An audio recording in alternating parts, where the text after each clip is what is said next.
अस्सलाम वालेकुम नाज़रीन। प्रोग्राम न्यूज़ टॉक में अवांखे चऊं था भलीकार ऐं जे प्रोग्राम में पाण ॻाल्हि ॿोल कंदासीं त घरू वज़ीर मोहसिन नक़वी जेका ॻाल्हि ॿोल कई कल्ह उन खां पोइ सॼे मुल्क में ईअं खणी चइजे त सियासी भूचाल जेको आहे उहो अची चुको आहे। हर पासे मोहसिन नक़वी साहब जो हिन बयान ते ई ॻाल्हि ॿोल थिए पई। कल्ह जेको उन्हनि बयानु ॾिनो यकीनन अव्हांजी नज़र मां गुज़रियो हूंदो, जंहिंमें हू ॿुधाइनि पिया त मौजूदा जेको निज़ाम आहे उहो मुकमल तौर ते कोलेप्स करे चुको आहे, यानी नाकाम थी चुको आहे। गॾोगॾु उन्हनि जो इहो बि चवणो हो त जमहूरियत जा मुख़्तलिफ़ जेके आहिनि से उहे क़िस्म थींदा आहिनि ऐं ज़रूरी नाहे त पाकिस्तान में जेको क़िस्म आहे जमहूरियत जो उहो ई बहितर हुजे। सो मतिलबु जमहूरियत जा जेके ॿिया क़िस्म आहिनि उन्हनि खे बि शायदि सोचियो पियो वञे त पाकिस्तान में इंट्रोड्यूस करायो वञे ऐं उन्हनि उहे ॿिया कहिड़ा क़िस्म आहिनि, सदारती निज़ाम बि थी सघे थो ऐं ॿिया खोड़ अहिड़ा ऑप्शन आहिनि जंहिं जूं मुख़्तलिफ़ वक़्तनि ते ॻाल्हियूं थींदियूं रहियूं त छा सूरत हाल उन पासे वञे पई।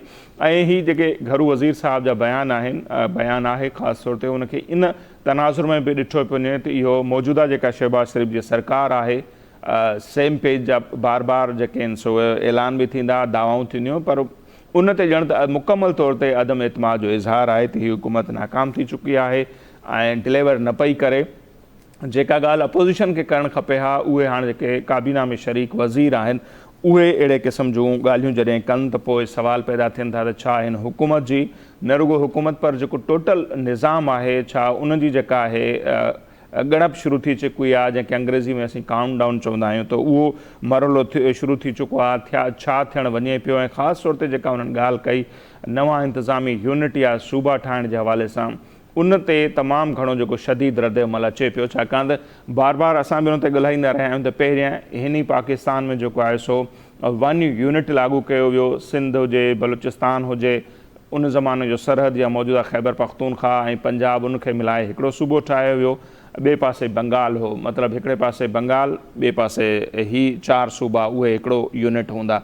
चयो वियो त इन सां मुल्क तरक़ी कंदो। जेका मुल्क तरक़ी कई पाण सभिनी ॾिठो जो मुल्क जो हिकिड़ो हिसो जेको आहे मुकमल तौर ते उहो ख़तमु थी वियो। हाणे चयो थो वञे त वधीक सूबा हुजण सां तरक़ी थींदी, त वधीक सूबा त अफ़गानिस्तान में बि आहिनि, तक़रीबन 34 सूबा आहिनि। उते जेका अफ़गानिस्तान तरक़ी कई आहे पाण सभई ॾिसूं पिया वेठा। वधीक सूबनि जी ॻाल्हि कजे त सोमालिया में 18 सूबा आहिनि, उन्हनि जेका तरक़ी कई आहे उहा बि पाण सभिनी जे साम्हूं आहे। अहिड़ा दुनिया जा ॿिया खोड़ मुल्क आहिनि जिते घणा सूबा आहिनि पर उहे जंहिं हाल में आहिनि उनजी पाण सभिनी खे ख़बर आहे। सो ही वधीक सूबा ठाहिण जो राग छो शुरू कयो वियो आहे, उन में रंडक ज़ाहिर आहे सिंध में तमामु घणी ईंदी।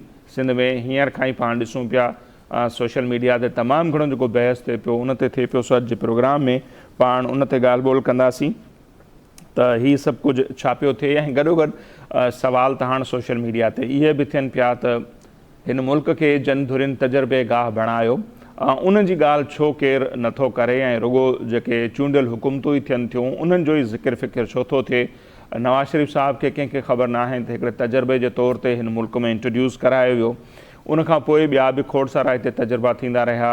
ताज़ो जेको तजुर्बो थियो उहो तहरीक इंसाफ़ जो बानी जो थियो, उनखे जंहिं अंदाज़ सां लॉन्च कयो वियो उहो बि पाण सभिनी जे साम्हूं आहे। सो इहे जेके मुख़्तलिफ़ मामला आहिनि उन्हनि ते पाण अॼु प्रोग्राम में ॻाल्हि ॿोल कंदासीं। सीनियर तज निगार आहिनि अब्दुल मजीद चांडियो साहब, ख़ासि तौर ते इंटरनेशनल इशूज़ हुजनि, मुल्क जा मामला हुजनि, उन ते ॾाढो सुठो लिखनि बि था, ॻाल्हाइनि बि था। पाण उन्हनि सां वधीक ॻाल्हि ॿोल कंदासीं। चांडियो साहब तमामु घणी महिरबानी, अव्हां असांखे वक़्तु ॾिनो।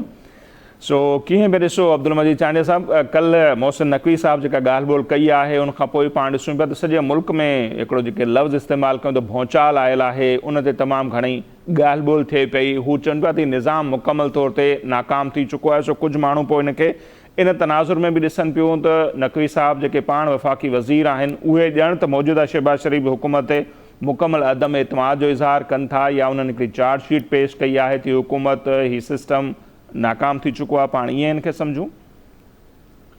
अञा हिनखे ईअं सम्झूं त हू नक़वी साहब पाण खे हिन गवर्नमेंट खां मुबरा का ॿी मथां ई कुवत थो सम्झे। सही। तंहिंजे करे हुन वेही उते इहा ॻाल्हि कई आहे ऐं उन जे साम्हूं पॉलिटिशियंस बि वेठा आहिनि। उन जे आॾो जेको आहे सो सानियावंद, दानिश्वर, इकनॉमिस्ट ऐं पॉलिटिकल साइंटिस्ट, मुख़्तलिफ़ वक़्त बेफ़िक्र जा माण्हू वेठा आहिनि। त हुन उन खां पूरे खां मुबरा थी पंहिंजो हिकिड़ो जेको आहे सो वियन ऐं पंहिंजो हिकिड़ो जेको आहे सो ख़्यालु पेश कयो त ही निज़ाम आहे उहो नाकाम आहे। हाणे उन में ज़ाहिर आहे त मुल्क में जेके बि आहिनि, जेकॾहिं हीअ इन हुकूमत जो हिसो आहे, उन निज़ाम जो हिसो आहे, त पोइ त उन में ख़ामोश उन में चवण त हीउ उन ते तनक़ीद थो करे त उन मां ॿाहिरि निकिरी वञणु खपे होम मिनिस्टर खे, ऐं उन जो हिसो न थियणु खपे, ऐं उन खां ॿाहिरि रही करे सियासत करणु खपे, ऐं उन ते जेको आहे सो मुल्क जे लाइ का नओं निज़ाम तजवीज़ करे त उहो वधीक बहितर थींदो। तंहिंजे करे इहा असां वटि हिकिड़ी बदकिस्मती आहे त असांजो जेको सियासतदान हुजे या कंहिं ॿिए ब्यूरोक्रेट हुजे, उहो इन खे पाण खे कंहिं वक़्तु पंहिंजो ओपिनियन जॾहिं ॾींदो आहे त हू पाण खे मुबरा सम्झंदो आहे ऐं हू क्रिटिसाइज़ करे वेंदो आहे जॾहिं त उन सिस्टम जो हिसो बि हूंदो आहे। त इहो पैगाम सिधीरी त असीं चऊं त नवाज़ लीग सरकार ॾांहुं आहे या हुननि सिस्टम जी ॻाल्हि कई त पोइ सिस्टम में त पोइ सभु हुकूमतूं बि अची थियूं वञनि, इहो पार्लियामानी निज़ाम बि अची थो वञे, या उन्हनि सभिनी धुरियुनि ॾांहुं इहो पैगाम आहे जेके सियासत कनि थियूं पाकिस्तान में त हीउ सिस्टम नथो हली सघे, छाकाणि त हुन लफ़्ज़ चयो त जमहूरियत जा ॿिया बि क़िस्म आहिनि, रुगो इहो क़िस्म न आहिनि जेको पाकिस्तान में लागू आहे, त पोइ ॿिया जमहूरियत जा कहिड़ा क़िस्म थी सघनि था जन खे शायदि इंट्रोड्यूस करण जी का तयारी थिए पई? बिल्कुलु उन में जमहूरियत जा क़िस्म आहिनि। असां वटि जेकॾहिं तव्हां ॾिसंदव त जेका अमेरिका जी जमहूरियत आहे उहा सदारती निज़ाम आहे हुकूमत, सही, ऐं उहा जमहूरी हुकूमत आहे। उन जी जाइ ते वरी जॾहिं पार्लियामेंट्री फॉर्म ऑफ गवर्नमेंट ॾिसंदव त उहा बर्तानिया में मौजूदु आहे, इंडिया में मौजूदु आहे। त अहिड़े तरीक़े सां उहा बि हिकिड़ी जमहूरियत हुई जेका अयूब खान जे वक़्त में हुई, उहा बि पाकिस्तान में जमहूरियत हुई जेका जनरल परवेज़ मुशर्रफ जे वक़्त में हुई, ऐं जनरल ज़िया-उल हक़ जे वक़्त में बि उहा जमहूरियत हुई। सही, पर टिनी उन्हनि जमहूरियतनि में ऐं जेके रिकॉग्नाइज़्ड दुनिया जूं जमहूरी मुल्क आहिनि उन्हनि जे जमहूरियत में ॾींहुं राति जो फ़र्क़ु आहे, ऐं उहो फ़र्क़ु जेको आहे सो पाकिस्तान में हिननि 77-78 सालनि में जमहूरी निज़ाम न अची सघियो आहे। इहो अनफॉर्चुनेट आहे हिते त हिते जेकॾहिं सिविलियन बि आया त उन्हनि बि जमहूरी निज़ाम खे क़ाइमु ऐं बरक़रार न रखी सघिया उहे, ऐं जेकॾहिं डिक्टेटर बि आया त उन्हनि बि उन खे बरक़रार न रखियो। हाणे ॿी सूरत जेका आहे त उहो चयो वञे त हिते जेको आहे सो ॿियो निज़ाम अचे ऐं हीउ निज़ाम फहियल आहे, त इन जो मक़सदु इहो आहे त इहो पैगाम पाकिस्तान जे 25 करोड़ अवाम ॾांहुं आहे। सही, त पाकिस्तान जे जेका हींअर हिकिड़ो बुनियादी जेको आहे हिकिड़ो स्ट्रक्चर, उन्हीअ में तब्दीलियुनि जी ज़रूरत आहे। सही, ऐं उन्हनि तब्दीलियुनि में उहो कहिड़ियूं आहिनि पाकिस्तान जो बुनियादी जेको साइलेंट फीचर्स जेकॾहिं असां चऊं अकॉर्डिंग टू कॉन्स्टिट्यूशन, उहो त पाकिस्तान हिकिड़ो विफ़ाक़ी मुल्क आहे ऐं चइनि सूबनि ते मुश्तमिल हिकिड़ो विफ़ाक़ी मुल्क आहे। उन खां वधीक पाकिस्तान इस्लामी जमहूरी मुल्क आहे। उते ह्यूमन राइट्स जी जेका आहे सा उहा नज़र रखी वेंदी, उन खे जेको आहे सो जमहूरी मुल्क बनाइण लाइ उन खे अदारनि खे मज़बूत कयो वेंदो ऐं जमहूरी अदारा जेके आहिनि से मज़बूत थींदा। त इहे हिकिड़ो स्ट्रक्चर आहे जंहिं ते असांजो मुल्क बीठल आहे, ऐं उन ते हिकिड़ो 1973 खां पोइ मुख़्तलिफ़ हुकूमतूं अचनि पियूं, उहे उन खे घटि वधि हलाइनि पियूं, ऐं पोइ किथे पंहिंजी मर्ज़ी हलाइनि था, किथे जेको आहे सो आइन जे मावरा बि के कमु करे था वञनि।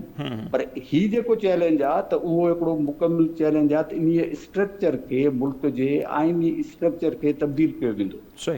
ऐं जमहूरियत जा जेकॾहिं क़िस्म ॿिया आहिनि त इन जो मक़सदु आहे त पार्लियामेंट्री निज़ाम खे छॾे सदारती निज़ाम में हुकूमत आंदो वेंदो, ऐं उन में जेकॾहिं इस्लामी जमहूरी आहे त उन खे वधीक हिकिड़ो जेको आहे थियोक्रेटिक बनायो वेंदो, या वरी उन खे जेको आहे सो मुकमिल जमहूरी ऐं सेक्युलर बनायो वेंदो। इहे ख़ुदि हिकिड़ा सुवाल आहिनि मोहसिन नक़वी जे इन स्पीच में, जेके हिकिड़ो जेको आहे सो जिन ते गौर बि करणु खपे ऐं उन्हनि खे सम्झणु बि खपे त उहे कहिड़ा आहिनि। पर हिकिड़ो पैगाम ज़रूरु हिकिड़ो आहे वज़ीर दाख़िला ॾिनो आहे त हिते स्ट्रक्चरल चेंजिस जी ज़रूरत आहे, ऐं उहे जेको आहे सो अचणियूं आहिनि, छो त हीउ निज़ाम या हीउ हाणे सिस्टम जेको आहे मुल्क जो उहो नथो हली सघे।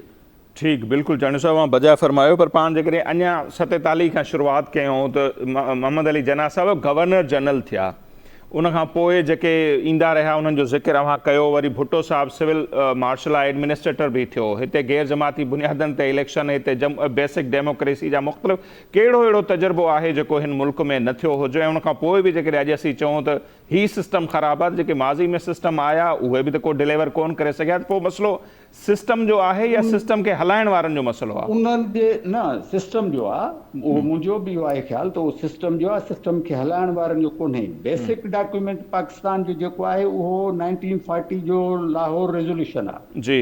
हाणे उन्हीअ में तव्हां जेकॾहिं असां ॾिसंदासीं त गॾियल हिंदुस्तान जे ओभर में बंगाल ऐं वेस्टर्न जेके असांजा ही प्राविंस हुया, इन्हनि सभिनी उन्हीअ रेज़ोल्यूशन में हिकिड़ी डिमांड कई हुई त असांखे जेको आहे सो हिकिड़ी ख़ुदि मुख़्तियार हिकिड़े जेका हैसियत ॾिनी वञे, उहा ख़ुदि मुख़्तियार हैसियत जेका आहे उहा पोइ हिंदुस्तान जे अंदरि हुजे या हिंदुस्तान खां ॿाहिरि हुजे, पर हिकिड़ी ख़ुदि मुख़्तियार हैसियत जी असांखे ज़रूरत आहे ऐं उन्हीअ में मुस्लिम मेजॉरिटी एरियाज़ जेके आहिनि उन्हनि खे हिकिड़ी ख़ुदि मुख़्तियारी हुजे।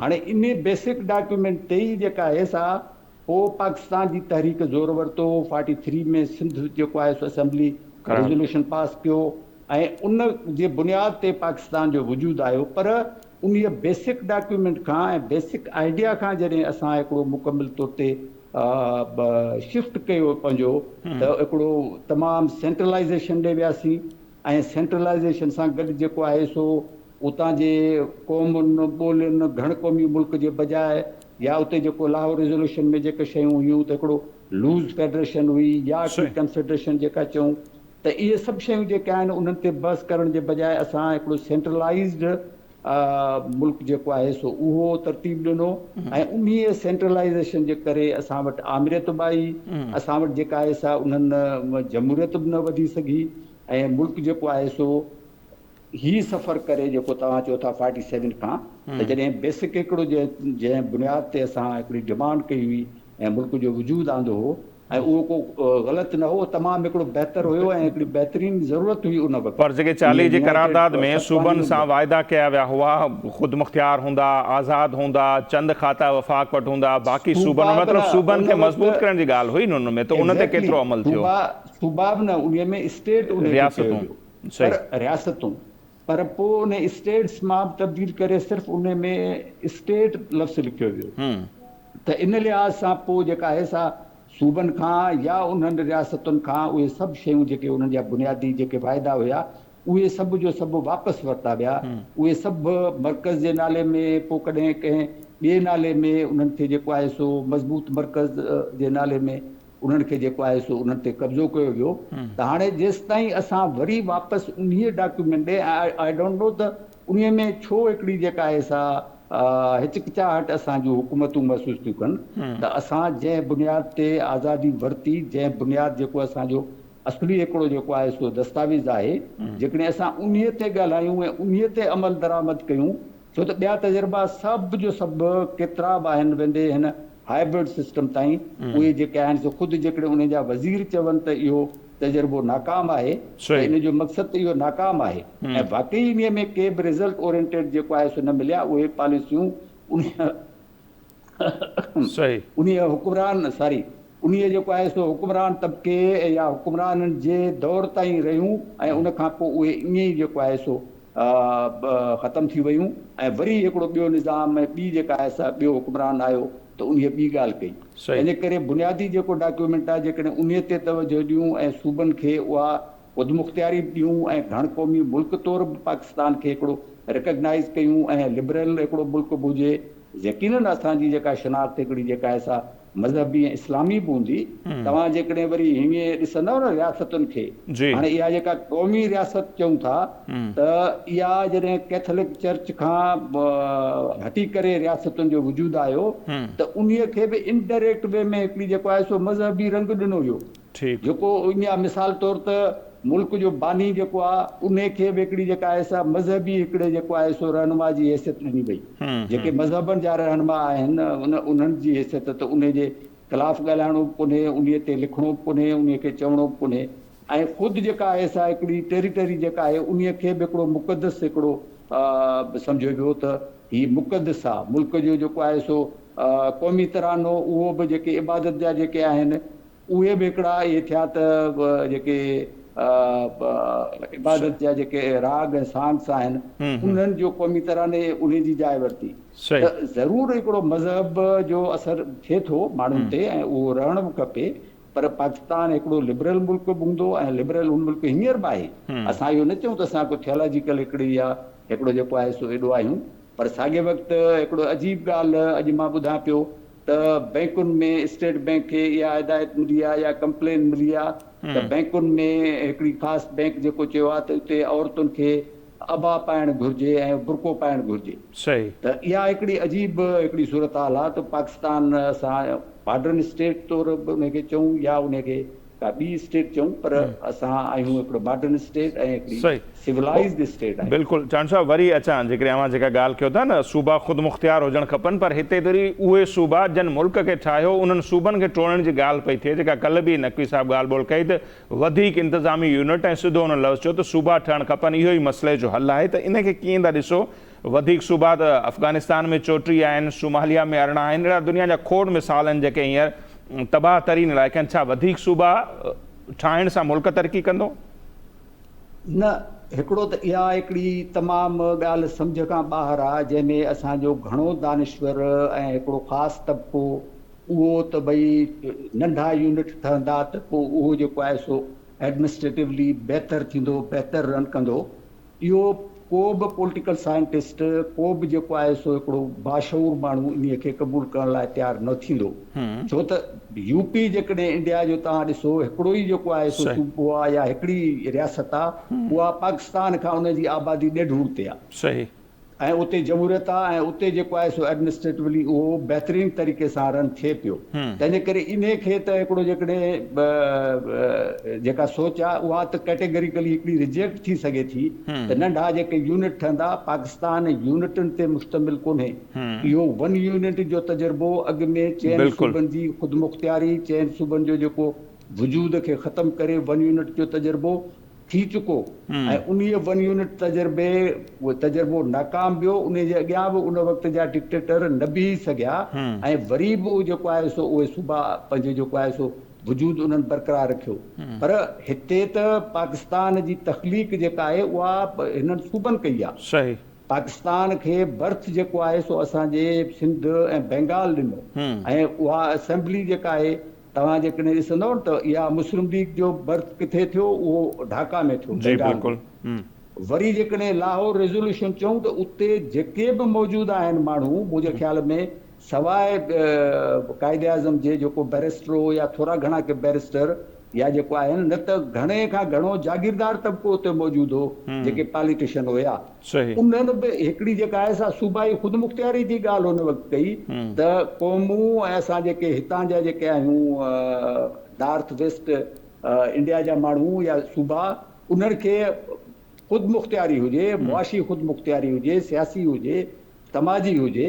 त इन लिहाज़ सां इहो चवणु तारीख़ सां ई जेको आहे सो हिकिड़ी हथ चुरांद पई थिए त यूनिट जेके आहिनि से ठाहियो। पाकिस्तान हिकिड़ो फेडरल मुल्क आहे। पाकिस्तान चइनि सूबनि या 5 सूबनि जो हिकिड़ो जेको आहे सो फेडरेशन आहे ऐं उन जो बेस 1935 जे एक्ट ते जेको पियो हो या अंग्रेज़ जेको उन वक़्तु हुयो उन जेको आइन साज़ी पे कई, उहा बि ग्रेजुअल जेका आहे सा इंडिया खे हिकिड़ो फेडरल मुल्क बनाइण जी पे कई ऐं 1935 जो एक्ट हिकिड़ो जेको आहे सो उहो उन तरफ़ हिकिड़ो क़दम हो। 1999 जो एक्ट जेको हो उहो उन तरफ़ क़दम हो। त अंग्रेज़नि हिकिड़ी जेका आहे सा ग्रेजुअल हिकिड़ी ज़रूरु कई पई पंहिंजी जेका आहे सा या आइन साज़ी, पर उन्हनि इहो पे चाहियो त हिंदुस्तान मुख़्तलिफ़ क़ौमुनि, मुख़्तलिफ़ तबक़नि, मुख़्तलिफ़ जेको आहे सक़ाफ़तुनि जो हिकिड़ो मुल्क आहे त उन खे हिकिड़ी फेडरल हैसियत, हालांकि बर्तानिया जेको आहे सो उहो फेडरल मुल्क कोन्हे, उहो वहदानी तर्ज़ हुकूमत आहे, उते वहदानी जेका आहे सा रियासत आहे। पर हुननि हिंदुस्तान खे ॾिठो त ही मुख़्तलिफ़ क़ौमूं, मुख़्तलिफ़ जेको आहे सो सक़ाफ़तूं आहिनि, त हिन खे जेको आहे सो उहा असां हैसियत ॾियूं त हिते उहे सूबा, उहे क़ौमूं पंहिंजी जेका आहे सा तरक़ी माणनि ऐं उन सां हिकिड़ो मुल्क मज़बूत थींदो। पर अनफॉर्चुनेट इहो आहे त जेको कॉलोनियल जेका असां वटि लेगेसी आहे, उहा कॉलोनियल लेगेसी त डिवाइड एंड रूल वारी बि आहे, पावर जे जेको आहे सो इस्तेमाल जी बि आहे, हिकिड़ो जेको आहे सो स्ट्रांग फिस्ट जेको चऊं, आयरन फिस्ट चऊं, उन जी जेका कॉलोनियल लेगेसी असां वटि मौजूदु आहे। त उन जे करे असांखे इहो ॾींहं ई पाकिस्तान खे ॾिसणा पवनि था अच्छा हाणे जेका चंडी साहब हाणे जेका इहा ॻाल्हि जॾहिं MQM जहिड़ी हिकिड़ी लसानी तंज़ीम कंदी आहे तॾहिं बि पाण जेको रिएक्शन ज़ाहिर आहे हर सिंधी जे तरफ़ां हूंदो आहे त कुझु माण्हू नवनि सूबनि वारे मामले खे पीपल्स पार्टी सां पिया ॻंढनि त पीपल्स पार्टी जो त जेको मौक़िफ़ हुजे सो हुजे छा अव्हांखे लॻे थो त सिंध जा माण्हू अहिड़ी का बि ॻाल्हि ॿुधण लाइ तयारु हूंदा पीपल्स पार्टी पोइ थी अचे पहिरें सिंध जे माण्हुनि जी जेकॾहिं असीं ॻाल्हि कयूं मुंहिंजे ख़्याल में त हिकिड़ो ख़तरनाक हिकिड़ी जेका आहे सा इहा ॻाल्हि कई वञे थी ऐं मुल्क जे मुफ़ादनि जे ख़िलाफ़ु आहे पाकिस्तान जे मुफ़ादनि जे ख़िलाफ़ु आहे सिंध में को बि अहिड़ो माण्हू मुंहिंजे ख़्याल में कहिड़े बि मकतब फ़िक्र सां तालुक़ु रखंदो हुजे हू सिंध ते या सिंध जी डिवीज़न ते क़तई तौर ते बि राज़ी न थींदो ऐं उन जे लाइ हू तमामु एक्सट्रीम हद ताईं वञी सघंदो ख़ुदा न करे गॉड फॉरबिड त इहो जेको आहे सो असांजे हुकुमराननि खे इन्हनि वज़ीरनि खे जेके अपॉलिटिकल वज़ीर आहिनि उन्हनि खे अहिड़ा बयान न ॾियणु खपनि ऐं उहे जेके हथरादू जेके आहिनि से दानिश्वर या सान्यावन थी वियनि था त छोटे यूनिट्स की ज़रूरत है हीअं थियणु खपे उन खां बहितर इहो आहे त तव्हां थर्ड टियर जेको आहे लोकल गवर्नमेंट आहे उन्हीअ खे पाकिस्तान जे इन सूबनि जे इन में जेको आहे सो हैसियत ॾियो ऐं सूबनि खे इन ते बाउंड कयो त हू उन ते कानून साज़ी कनि लोकल गवर्नमेंट जेका प्रोविंशियल असेंबली जेके लोकल गवर्नमेंट जा हक़ खसियूं वेठी आहे न त उहे लोकल गवर्नमेंट खे हक़ मिलणु खपनि इहे जेके रोड आहे रस्तो आहे नलको आहे सोलर आहे या ॿियो प्रोग्राम आहे इहो लोकल गवर्नमेंट जो आहे इहो ज़िले काउंसिल जे चेयरमैन खे अख़्तियार ॾियो ऐं उन्हीअ खे बि इहो न त उहो तव्हां वरी वापसि जेको आहे फेडरल सब्जेक्ट तौरु खणी वञो ऐं उतां परवेज़ मुशर्रफ वांगुरु हुकुमरानी थिए उन ते एतिराज़ हूंदो सिंध खे ऐं मां सम्झां थो सभिनी सूबनि खे हूंदो इहो प्रोविंशियल जेको आहे सब्जेक्ट आहे लोकल गवर्नमेंट ऐं लोकल गवर्नमेंट खे तव्हां हिकिड़ी उहा हैसियत ॾियो त उहा उते पंहिंजो कमु बि करे ऐं माण्हुनि जी जेको आहे सो तकिड़ो कमु अचे ऐं माण्हुनि जो जेको आहे सो कमनि जो उकलाव थिए बाक़ी पाकिस्तान जे हिकिड़ी जेका आहे सा आइन सां ऐं पाकिस्तान जी जेका फेडरेशन आहे उन सां हथ चुरांद मुल्क जे लाइ नुक़सानकार थींदो ऐं ख़ुदा न करे त को अहिड़ो ॾींहुं अचे ठीकु आहे चंडे साहब तमामु घणी महिरबानी अव्हां असांखे वक़्तु ॾिनो नज़ीर अब्दुल मजीद चांडियो साहब जो मौक़िफ़ अव्हांजे साम्हूं आहे ऐं इहा ई ॻाल्हि बार बार असीं सम्झाइण जी कोशिशि कंदा आहियूं जेके दानिशर आहिनि वॾा अकाबर आहिनि त वधीक सूबा ठाहिण सां मसइला हल थी वेंदा वधीक सूबा ठाहिण सां कॾहिं मसइला हल कोन थींदा ऐं वेतर जेको आहे हिकिड़ी कल्ह खां वठी पाण जेका सूरत हाल ॾिसूं पिया त उहो ई त जेके हींअर ॿ सूबा जेके आहिनि उहे क़दरनि पुरअमन आहिनि पंजाब हुजे सिंध हुजे तव्हां अहिड़े क़िस्म जी स्टेटमेंट ॾेई उते बि जेका आहे सो हिकिड़ो क्यास वारी सूरत हाल पैदा करे छॾी आहे बलूचिस्तान जी सूरत हाल अव्हां खां संभालजे कोन ख़ैबर पख्तूनख्वा जी सूरत हाल अव्हां खां कोन संभालजे आज़ादु कश्मीर में जेके हालतूं आहिनि पाण सभिनी खे ख़बर आहे उते एहतिजाज ख़तमु अमी कोन था कराए सघो बाक़ी जेके पुरअमन इलाइक़ा वञी बचा आहिनि तव्हां चाहियो था त उते बि अहिड़ी सूरत हाल पैदा थिए इहा कंहिं बि रीति मुल्क सां जेका आहे सॼणाइप वारो रवैयो न हूंदो या मुल्क दुश्मनी हूंदी जेकॾहिं अहिड़े क़िस्म जी सूरत हाल आहे ऐं अहिड़े क़िस्म जूं हालतूं केर बि पैदा करणु चाहे त उहो कंहिं बि रीति मुल्क जो सॼणु नथो थी सघे हिते ब्रेक जो वक़्तु थिए पियो असीं ब्रेक वठंदासीं वापसि ईंदासीं त जेका समूरी सूरत हाल जुड़ी आहे उन ते पाण अञा वधीक ॻाल्हि ॿोल कंदासीं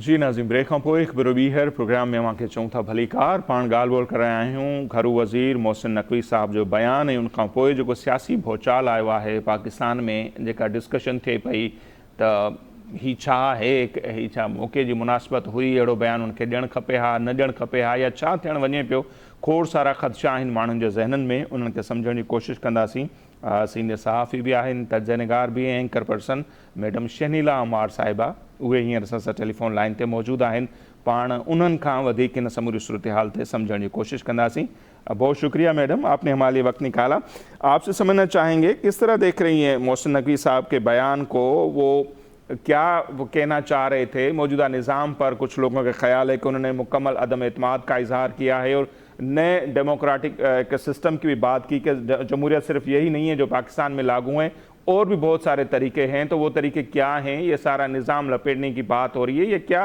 चल रहा है بہت شکریہ جی. پہلی بات تو یہ ہے کہ یہ اسی سسٹم کا حصہ ہے محسن نقوی صاحب، اور وہ اس سسٹم میں بیٹھے ہوئے ہیں. بالکل. اگر ان کو لگتا ہے کہ اس سسٹم کے اندر کوئی پرابلم ہے تو سب سے پہلے تو ان کو ریزائن کر کے اس سسٹم سے علیحدہ ہو جانا چاہیے تھا، اور اس کے بعد پھر وہ اس سسٹم کے خلاف کوئی جد و جہد کرتے. دیکھیں جمہوریت کی مختلف فارمز ہیں. ظاہر پریزیڈنشل فارم ہے جو ہمارے ملک کے اندر ہے، جو برطانیہ کے اندر ہے. پریزیڈنشل فارم ہے جو ہم امریکہ کے اندر دیکھتے ہیں. صحیح. ترکی کا ماڈل بھی ہے جہاں پہ پریزیڈنٹ بہت زیادہ مضبوط ہے، وزیر اعظم کے پاس اتنے اختیارات نہیں ہوتے. بہت سے ماڈلز ہوتے ہیں. لیکن آپ نے اس ماڈل کے لیے آپ نے دیکھنا تو یہ ہوتا ہے کہ کہہ کون رہا ہے. کیا محسن نقوی صاحب جو ہے وہ کیا عوام کا ووٹ لے کے آئے ہوئے ہیں؟ محسن نقوی صاحب تو عوام کا ووٹ لے کے نہیں آئے ہوئے نا. جو عوامی نمائندے ہیں جو پارلیمنٹ کے اندر بیٹھے ہوئے ہیں، جن کو عوام نے ووٹ دے کے بھیجا ہوا ہے، ان کی بات سننی چاہیے کہ وہ اس نظام سے خوش نہیں ہیں، کیا وہ اس نظام کے اندر تبدیلی چاہتے ہیں. کیونکہ جو بھی قانون سازی ہوگی، جو بھی ترمیم ہوگی، وہ عوامی نمائندے کریں گے نا، محسن نقوی تو نہیں کریں گے. ٹھیک ہے، محسن نقوی کے ریزرویشنز ہیں، ان کو گورننس سے ہوں گے. جو آج D G I S P نے بھی کہا کہ بہتر گورننس کے بغیر معاملات نہیں حل ہو سکتے، لیکن بہتر سیکیورٹی کے معاملات کے بغیر بھی بہتر گورننس نہیں ہو سکتی ہے. صحیح. آپ کے ملک کے اندر سرمایہ کاری تبھی آئے گی، آپ کے ملک کے اندر بزنس تبھی ہوں گے جب سیکیورٹی کا نظام جو ہے وہ بہتر ہوگا. تو دونوں چیزیں ساتھ ساتھ ملی ہوئی ہیں اور دونوں کو ساتھ ساتھ لے کے چلنا ہے.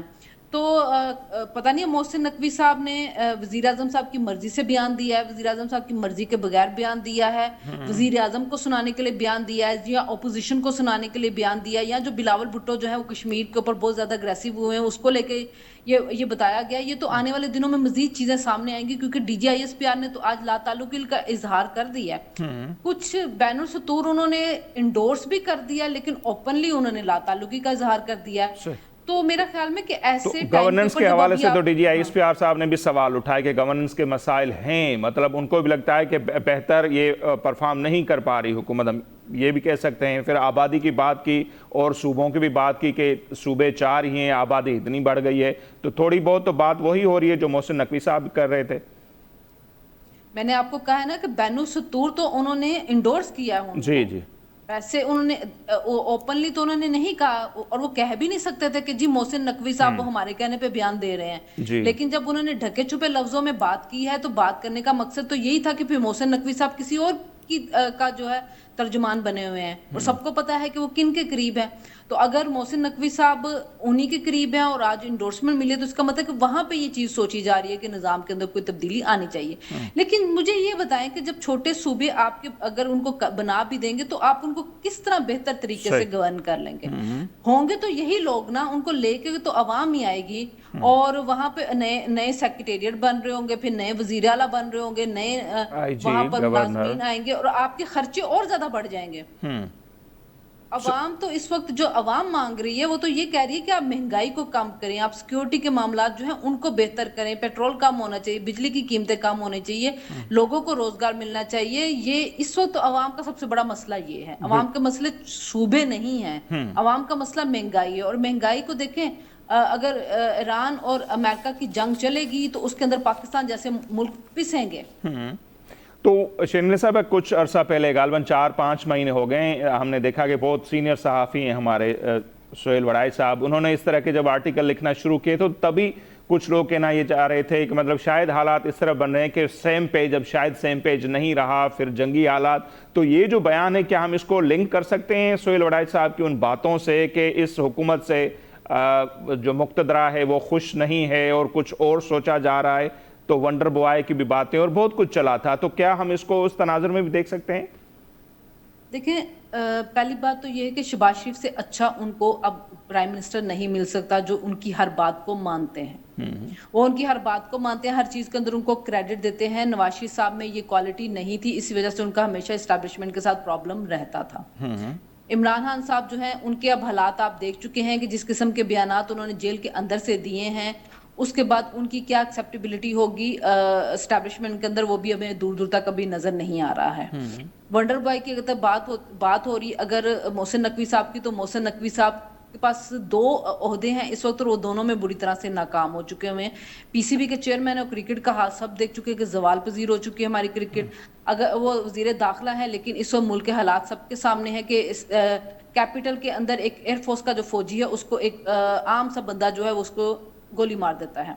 और ये हमारे लॉ एंड ऑर्डर की सिचुएशन है इस वक्त दारुल हुकूमत के अंदर। तो अगर वो वंडर बॉय है, वो आके क्या वंडर करेगा जो कि अपनी वजारत के अंदर वो वंडर नहीं कर सका, जो कि वो उसको प्राइम मिनिस्टर बना के कर लिए जाएंगे, क्योंकि वंडर बॉय से तो सबकी मुराद यही लगती है ना, जैसे मोहसिन नकवी साहब जो है वो आ जाएंगे। सो देखें, तज्जिए हर दफा जो होते हैं ना वो ठीक नहीं होने होते। आप अगर एक दफा कह देते हैं कि जी वो ये कंपनी नहीं चलेगी, ये कंपनी चल रही है, वो कंपनी नहीं चलेगी, तो हर दफा ये चीज नहीं होती है।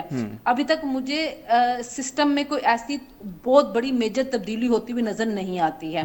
मुझे लग ये रहा है कि शहबाज शरीफ साहब अभी चलेंगे, हो सकता है कि वजारतों के अंदर तब्दीली हो जाए, क्योंकि कुछ वजारतें डिलीवर नहीं कर रही हैं, कुछ वज़रा से नाखुश भी हैं। लेकिन कुछ दिन पहले ये एक वज़ीर आज़म साहब का ही बयान था कि जब उनसे किसी ने पूछा था कि क्या टेक्नोक्रेट की गवर्नमेंट लाई जा रही है, तो उन्होंने कहा था कि कौन से ऐसे टेक्नोक्रेट हैं जो अच्छा परफॉर्म कर सकते हैं, आप मुझे बता दें, मैं उनको वजीर बना देता हूँ। तो अभी भी फाइनेंस कौन देख रहा है, सबको पता है, या क्या तजर्बे नहीं हुए? दाखिला कौन देख रहा है? जो आपकी बड़ी बड़ी मिनिस्ट्रीज हैं वहां पे कौन बैठे हुए हैं? वो उन्हीं के लोग बैठे हुए हैं, वो नवाज लीग के अपने लोग नहीं बैठे हुए उनके। तो इसी वजह से जो वजीर आजम तो उनको कह रहे हैं कि दे दें जी आप ऐसा टेक्नोक्रेट जो वंडर कर देगा और सब कुछ ठीक कर देगा, तो मैं तो उसको लगाने के लिए तैयार हूँ। तो हमारे पास सिस्टम में तो वही मोहरे हैं ना। आपके पास कौन से नए चेहरे हैं जिनके साथ आप तजर्बा करेंगे? हमने इस मुल्क के अंदर बहुत से तजर्बे कर लिए। मसला ये भी है कि मसला सिर्फ चेहरों का है, या मतलब ये कहें कि सिस्टम का, ये सिस्टम को जो असल चलाने वाले हैं उनका मसला है। क्योंकि तजर्बेगाह के तौर पर हमने तो देखा है ना इस मुल्क को कि कभी किसको लाना है, कभी किसको लाना है, किसी का मैंडेट कैसे चुराना है, नई हुकूमत कैसे बनानी है, फिर उसको घर कैसे भेजना है। तो लोग तो ये भी कह रहे हैं कि जो स्ट्रिंग पे बैठा हुआ है बंदा, जो ड्राइव कर रहा है, उसका मसला है, उससे गाड़ी चल नहीं रही, तो वो कह रहा है कि जो पैसेंजर मेरे साथ बैठा हुआ है सारा ऐसा इशू इसका है, इसकी वजह से गाड़ी नहीं चल रही। तो जो असल चलाने वाले हैं उनका इशू है या जो सामने बैठे हुए हैं उनका इशू है? ये भी तो बड़ा सवाल है। देखिए, इशू दोनों का ही है। हमारे जो सियासतदान है ना, उन्होंने आपस में लड़ाइयां इतनी डाल के स्पेस बहुत ज्यादा अपनी छोड़ दी है, जिस स्पेस के ऊपर वो काबिज हो चुके हैं। अब वो जिस स्पेस के ऊपर वो काबिज हो चुके हैं, वो उस स्पेस को वापस लेना बहुत ज्यादा उसमें दुश्वारी पेश आएगी। तो इसी वजह से ये जो आपका इस वक्त सिस्टम चल रहा है, आपने इसी सिस्टम के साथ चलना है, उनको हिस्सा देते हुए। वो सिस्टम के अंदर इतनी नाअहलियत आ चुकी हुई है कि उसका ब्लेम कहीं ना कहीं डालना, और हम वो सारा ब्लेम हमेशा सियासतदानों के ऊपर डालते हैं। जबकि देखा जाए तो सियासतदान जो है वो सबसे ज्यादा मजलूम तबका मुझे इस मुल्क का लग रहा होता है, क्योंकि वो अपने सर्वाइवल की जंग लड़ रहा होता है, और उस सर्वाइवल की जंग के अंदर उनको बहुत ज्यादा कॉम्प्रोमाइजेस करने पड़ते हैं। क्योंकि जब आपका जेन्युइन सियासतदान जो होता है, जब वो आपस में इत्तेहाद कर लेते, जैसे हमें मिसाक जमहूरियत के जरिए नजर आया था, तो फिर आपको इमरान खान जैसा एक बंदा क्रिएट कर लिया जाता है, गैर सियासी बंदा, जिसके अंदर सियासत की थोड़ी भी समझबूझ नहीं होती है, और वो उनको पूरा सिस्टम जब पकड़ा देता है और वो सियासतदानों से जब इंतकाम लेने लग जाता है, तो फिर सियासतदान के पास ऑप्शन क्या बचता अपने सर्वाइवल के लिए? फिर उनके पास यही ऑप्शन बचता है कि हम किसी एक साइड के साथ जाके कॉम्प्रोमाइज कर लें ताकि हम सरवाइव कर लें। तो ये एक मसला इस मुल्क के अंदर है। सिस्टम को चेंज करना है तो तजर्बे करने बंद करें। आप सिस्टम को चलने दें, पॉलिसीज को चलने दें, जिसको अवाम लाती है उसको हुकूमत करने दे, उसको पॉलिसीज बनाने दे। अगर वो डिलीवर नहीं करते हैं, अगर वो नाकाम हो जाते, तो 5 साल के बाद अवाम उसको खुद ही उठा के बाहर फेंक देगी। अगर तजर्बे ना किए जाए, अगर धांधली ना हो, अगर अपनी मर्जी के बंदे ना लाए, तो खुद ब खुद सिस्टम जो है वो चलेगा। आप इंडिया के अंदर देख लें कि जब मोदी इतनी अरसा बैठा रहा है, तो अब तंग आके वहां पे आवाजें उठ रही हैं ना। सही। अवाम खुद भी ज्यादा देर तक जमहूरियत के साथ, क्योंकि बहुत ज्यादा जमहूरियत भी आमरीत की तरफ चली जाती है, तो हमें सिस्टम जो है ना उसको जमहूरी ही रखा, फिर भी वो आमरीत से बेहतर होता है जमहूरी सिस्टम। तो अवाम को उसमें जो तत्हीर का अमल जो है ना उसको जारी रखने दें, उसके अंदर आप इंटरफेरेंस बंद कर दें, तो खुद बहुत सिस्टम ठीक हो जाएगा। तजर्बा से सिस्टम ठीक नहीं होगा। हमने यहाँ पे प्रेसिडेंशियल फॉर्म ऑफ गवर्नमेंट भी देखा है, हमने सिविल जो है उसको भी आमिर बनते हुए देखा है, हमने सदारती ये पार्लिमानी निजाम भी देख लिया, हमने हाइब्रिड रजीम देख लिया, हमने हाइब्रिड प्लस रजीम देख लिया। तो मेरे ख्याल में अवाम जी सब गवर्नर जनरल की भी चल, एक गवर्नर जनरल तो ऐसे थे जो माजूर थे और उनकी सेक्रेटरी मुल्क चला रही थी। इस मुल्क में तो ये भी तजर्बे हुए हैं। तो बेहतर ये कि आप मुल्क चलने दें, तजर्बे ना करें। आगे जो इलेक्शन आएंगे उस इलेक्शन को साफ शफाफ करवा लें। अगर अवाम इनसे खुश नहीं होगी, वो इनको उठा के बाहर कर देगी, वो खुद ब खुद सिस्टम से नए लोग ले आएगी। تو اس سارے عمل میں جیسے آپ نے وجہ فرمایا کہ سیاستدان آپس میں لڑتے ہیں تبھی دوسرے کے لیے اسپیس پیدا ہوتی ہے، یہی ہم دیکھتے آئے ہوئے ہیں کہ ان کے کندھے ہی استعمال ہوتے ہیں. تو اب آپ کو کیا لگتا ہے کہ یہ جو ساری صورتحال جو منظر نظر آ رہا ہے وہ اتنا اچھا نہیں ہے، تو جو پولیٹیکل قیادت ہے ہماری وہ آپس میں بیٹھے گی، آپس میں کوئی اتحاد کرے گی اور اس طرح کی کوئی اگر سازش ہو بھی رہے تو اس کو ناکام بنائے گی، یا پھر ایک مرتبہ پھر کندھے استعمال کرنے کے لیے پیش کیے جائیں گے؟ دیکھیں، اگر ہم نواز لیگ کی بات کر لیں، اگر ہم پیپلز پارٹی کی بات کریں، ہم جے یو آئی کی بات کر لیں، این پی کی بات کر لیں، تو ان کے اندر ہمیں پھر ڈیموکریسی، سیاسی سوچ نظر آتی. ہو سکتا ہے یہ جو صوبوں والا معاملہ ہے اس کے اوپر زرداری صاحب اور نواز شریف صاحب ایک ہو جائیں، ان کی سوچ ایک ہو جائے، وہ کسی ریزسٹنس کی طرف چلے جائیں. لیکن ہم گارنٹی نہیں دے سکتے عمران خان کی، ان کی ایک بڑی پارٹی ہے، ان کے سپورٹرز ہیں، ان کا ایک ووٹر ہے.